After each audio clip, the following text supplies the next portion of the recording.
What is going on, everybody? Welcome back to the channel. So yes, I am back with another Red Dead Redemption 2 Lego minifigure gang video.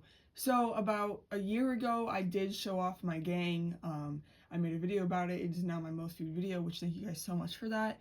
But in the gang video, a lot of them really could use an upgrade, and I did end up making an upgrade video a little bit later, but I was actually recently inspired by a guy on YouTube whose name is Boderson Bricks.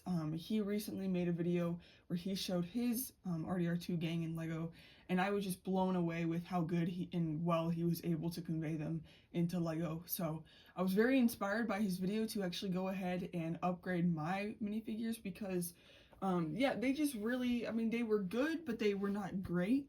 And now I'm very happy with where they are. And they have just came a long way. So I do have to give massive credit and shout out to Boderson Bricks, because a lot of the things that he did, I did take inspiration from to do myself as well. And then other things were just my own creative liberties as well. So yeah, without further ado, let's just get right into it and start out with the man himself, Arthur Morgan. So from the get-go, my very first video and everything, I have always been super happy with how this minifigure turned out. I want to say that I basically came up with the idea to use this torso because I have seen other people use it on their RDR Customs. And I remember, like, the way I came up with doing it was I literally was just walking around my room trying to find a torso that looked like his Summer Gunslinger look.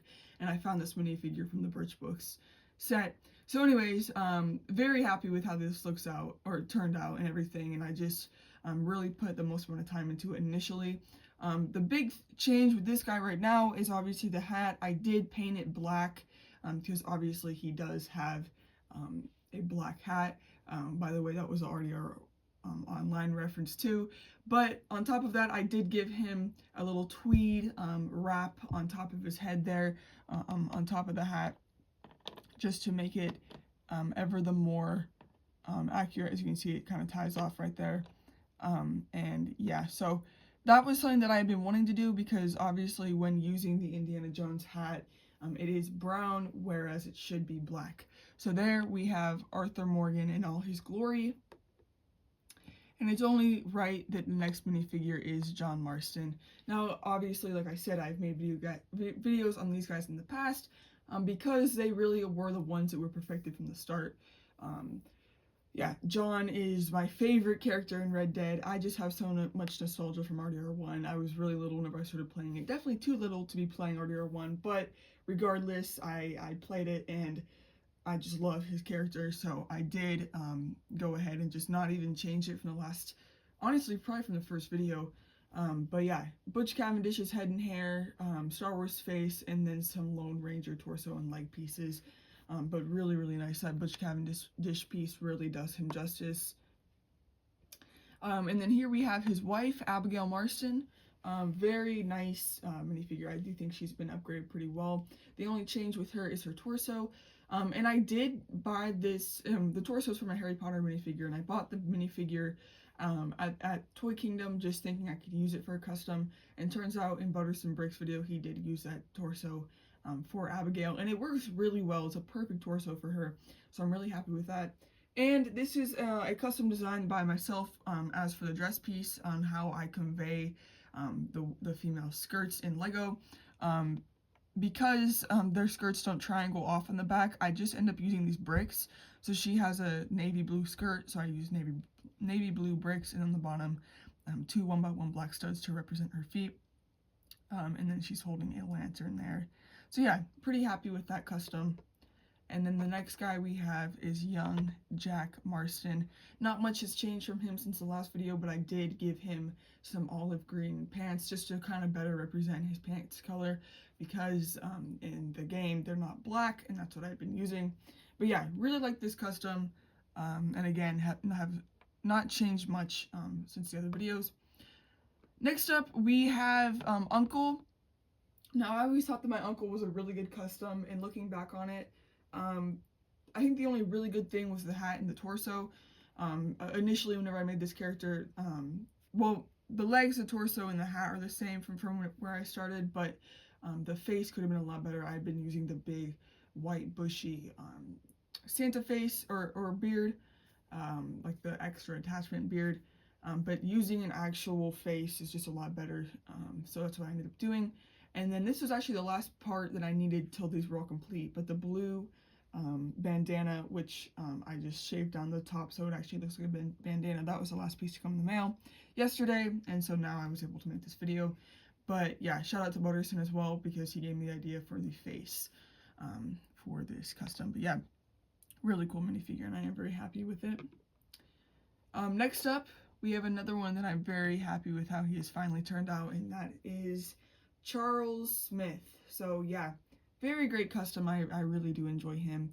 I have that torso, which is from a Christmas City minifigure, and I use it to represent his blue sort of sweater thing that he wears, because it does have a design on it as well. The face, I also was inspired to get a new face for him because I had been using Finn from The Force Awakens face, and it just was not good. The thing about that face is anytime I see it, I just instantly think of Finn, and Charles definitely does have some more scruff on his face, so going with this face is a lot better. And I also did decide to use Reva's hairpiece. I made the decision a couple months ago. It's just a better hairpiece than what I had been using. So there is Charles. On top of that, I also did massively upgrade Sadie Adler. So here she is. Yeah, if you guys remember the original version of her that I had, just massively different from that. And before I even saw Butterson Bricks' video, I did go to Toy Kingdom and I did pick up the Cowgirl CMF because I just figured like I could totally use that for a custom in the future. And yeah, so obviously that's what I ended up doing. The torso works great for her. The hat and hair combo is great as well. And then I did take a green bandana as well and just did the same thing where I shaved down the top. So then she does have a bandana there. And then yeah, like I said, the hat is great, hair is great as well. And I did actually paint the hat a tan color to better match Sadie because the hat normally is white. So there's that. Next up, we have the one and only Lenny Summers. Yes, so obviously I did take inspiration from Butterson with the orange scarf to represent his bandana. I just thought that that looked really nice. And I am using a Lone Ranger torso and legs for him to represent his gray jacket. And then I had been using the shorter afroed hair, but I do think that the longer version definitely represents Lenny a lot better. And then if you look closely in the face, I did paint on some facial hair because it's kind of hard to notice on Lenny, but he does have very faint facial hair. And a lot of people don't even notice that. So I did go ahead and just decided that I'm just going to go ahead and make it myself. So as you can see, got the sideburns there and the mustache and the goatee. So very, very nice. I'm very proud of how that one turned out.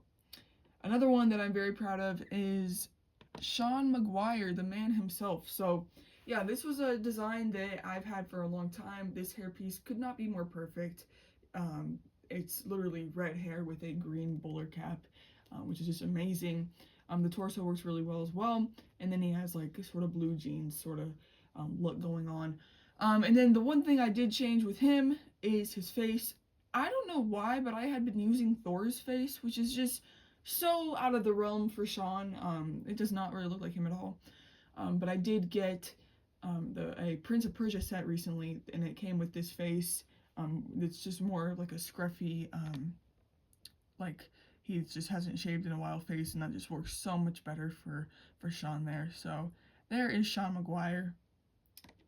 And then here we have Hosea Matthews. Now, the lore behind this minifigure is before my original Red Dead Redemption 2 minifigure gang video, there was actually an original to the original. There was one that came before that, and that was a video that I made in 2020. It was my very first video on this channel. It's now turned into a short, but in that video, this minifigure is the exact same minus the hairpiece. That's the only thing that I've changed on him. The hairpiece I wanted to change because a comb over like that is just a lot better for Hosea. But other than that, everything is my original design since 2020. So yeah, I kind of hit the nail on the hammer with my original design of Hosea. And I'm very thankful for that. And yeah, really happy with how this guy's turned out. Like I said, I did change the hairpiece just to make it a better comb over piece. And then in order to make the handkerchief fit on the neck, I did have to shave it down in the back. But yeah, there's Hosea Matthews. Very, very cool minifigure. Okay, now we're going to get into sort of the bad guys of the gang. We have our guy Dutch. So there he is, Dutch Vanderlyn. Very, very cool custom. That face actually, that's the Warhammer face. I had been wanting to get that for years, honestly. Ever since I made my original video, people in the comments were saying like, you know, you should change Dutch's face and use Warhammer, because I have been using Ringo Starr's face, which is just so, like, yes, Ringo Starr had the right facial hair for Dutch, but just did not look like Dutch at all. So I had been wanting to change that, and I also just wanted to give Ringo Starr back his original face. So I did go ahead and bite the bullet on getting a Warhammer figure, and then also getting the pinstriped arms is really, really neat.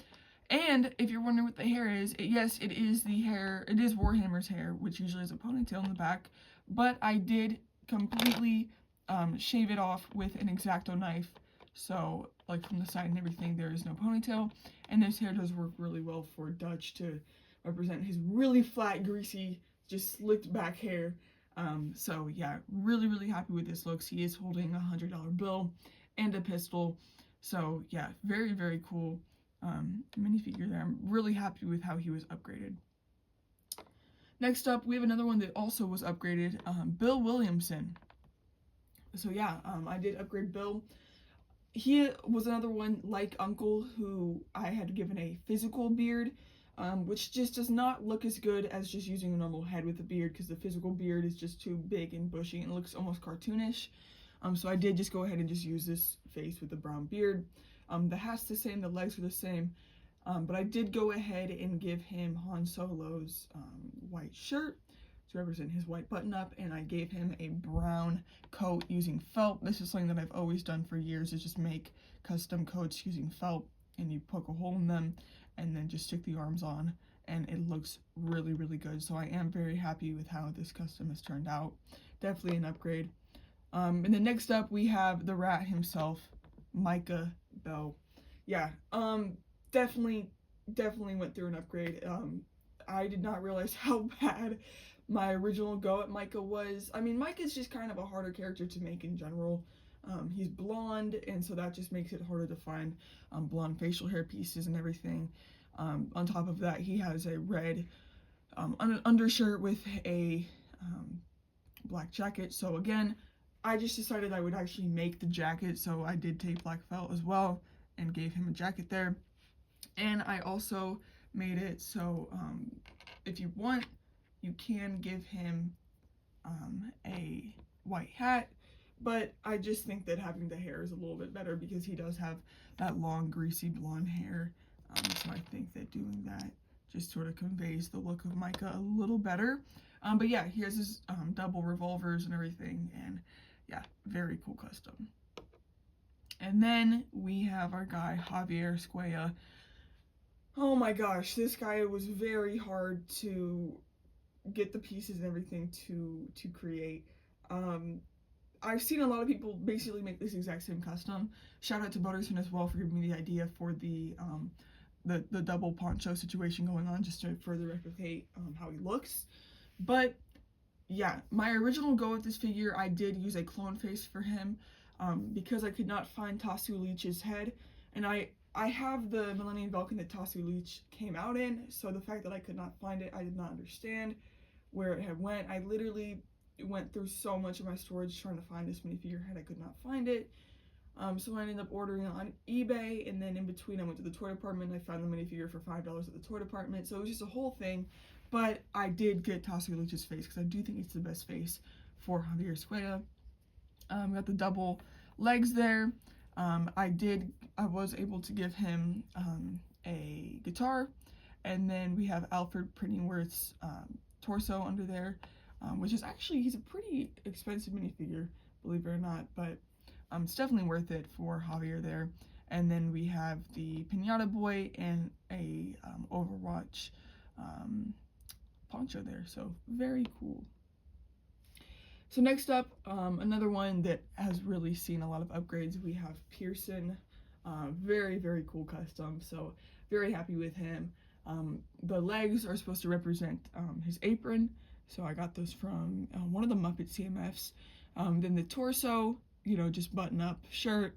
I had been using a different face for him, which I really liked, but then while I was at the toy department, I did come across this face, and I figured it was better because it does have sort of like the double chin and everything, because Pearson is a bigger guy. And then that hair piece is the same for my original custom, and then I did use some putty and just tack on a top hat there just to make him look even more realistic, and he is holding a pot and a spoon, so very cool. Here we have Strauss, Leopold Strauss.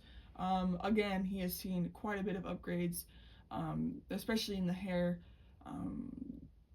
I ended up giving the hat that I had been using for him to Uncle, so now he does not have a hat, but I do think that that hair looks better on him anyways. Torso is from Indiana Jones, and then I ended up giving him these blue pinstriped arms, which I think look really nice, and then just basic black pants, and he's holding a map. Because, you know, he's always making Arthur do his loan shark business. So, yeah, very cool minifigure. I'm very happy with how that's turned out. And another one that I'm very happy with is Reverend Swanson. So, yes, looking very nice. The legs, the face, and the hair have stayed the same, or in the arms, but I did upgrade the torso. I gave him a opened button-up. And then also shout out Butterson Briggs, he gave me the idea for the Alfred Pennyworth bow tie flipped around to represent like his sort of like neck cloth that he wears. So yeah, very nice, and he is holding a ace of spades and a drink there. Next up we have Trelawney. Very happy with how this guy's just been upgraded. That is Tony Stark's face, but I did acetone off the cheekbone indents, just because I feel like it just was giving superhero too much, and I just wanted to make him look more like Trelawney, because the facial hair and everything is very good for him. And I am using Superman's hair, which I think works perfectly for Trelawney. Everything else is the same, Lone Ranger top and legs, and then he is holding his hat and a Joker card, because I feel like he's very much a Joker. I've also changed up Kieran quite a bit. I did just give him Han Solo's torso and legs from the 20th anniversary Slave 1. This is just more of a look from once he's like kind of been accepted into the gang and he's not a prisoner anymore, which I think is just a better look to have him displayed as, because he was only a prisoner for a very short amount of time. So might as well give him a little bit more justice and make him look like he's from the gang. So also shout out Butterson for that idea. Okay, now we're going to get into the rest of the women here. So starting off, we have Mrs. Grimshaw. So she's always been one that I've struggled with making. If you guys look at my 2020 video, she looks pretty bad. She's just a little bit of a harder character to make, but I am very happy with how I was able to portray her now. So she is holding a weapon, obviously. If you guys played the end of the video, you'd know why, or the end of the video game. But the torso and legs work perfectly. She literally wears like a red top with a necklace like that, so that's really cool. She's one of the only ones that actually has like a dress piece because it just ended up working out. And then I have Cruella de Vil's face, and then I painted that hair dark brown and then gave her a gray streak. So yeah, there is Miss Grimshaw. Next up, we have Mary Beth Gaskill. Yes, very nice custom. Very happy with how she's turned out, especially from where she used to be, because I had been using the Queen CMF's hair on her, and it just, I think that this just looks better. So yeah, she has a little cape on to represent like her blanket that she wears. Again, I did the same thing that I did with Abigail, and I gave her the maroon dress using bricks, a little red button up there, and she is reading a book, obviously. And I don't know whose face that is, but regardless, very happy with that custom. Next up, this girl has also seen some upgrades. We have Tilly Jackson. I love her yellow dress, and I found this torso at Toy Kingdom, and so I decided to throw on Tilly there. I'm using the same skirt technique as well. I believe that's a marble face, and then a black hairpiece, and she's holding an apple. So very happy with this custom. I really like how it turned out. This girl has not changed at all. Karen, what's her last name? Karen, you know what, I forget, but it's Karen. And yeah, she's using the minifigure from, or the CMF from the Lego movie, like the robot girl, and it just works absolutely perfectly for her look whenever she robs Valentine. The Valentine bake, the hair and everything, even the hat, it's all perfect. And she is holding a wanted poster. I'm gonna say that is Arthur Morgan there on the wanted poster, but yeah, really, really good custom. Karen Smith, oh, what's her last name? I feel like it starts with an S. Anyways, the last one we have is Molly O'Shea. So yes, like I said, I had taken off the queen hairpiece from Mary Beth, and I decided to give it to Molly O'Shea because Molly O'Shea actually is a ginger, so it just works so much better. And again, using that technique for the legs, and then she has her green top, and that's supposed to represent a cigar, the wand, and everything. And I did actually give her a face that had actual orange eyebrows. That's one thing that's a little sketch about these, is sometimes the legs get stuck, but we'll just keep her there. So that's that, and then I also did want to show guys, well, here, let me just, okay, well, now they're both there. I did want to show, I did make a upgraded custom of my Red Dead Online character. So here he is. I thought that this looked pretty drippy because the bandana matches the torso and everything, and in Red Dead Online, people are so dripped out because clothes is one of the biggest assets you can get in the game, because it is set, you know, in the 1800s, and it's not like you could buy a car or anything, or you know, I was gonna say a house. You could buy a house in the 1800s, just not in RDR Online, unfortunately. But yes, so I did upgrade this guy, and I'm very happy with it. So yeah, guys, that concludes the video. These are all of my Red Dead Redemption 2 minifigure customs. I am so thankful for them. Again, huge shout out Butters and Bricks for giving me the idea to upgrade and perfect these minifigures. Also, this is a little mock I made, kind of supposed to represent the house in between twin rocks. So yeah, very, very cool. But guys, I'm just so thankful and stoked to have these customs and to make this video for you guys. If you did enjoy, make sure to hit like, and I will see you in the next one. Peace.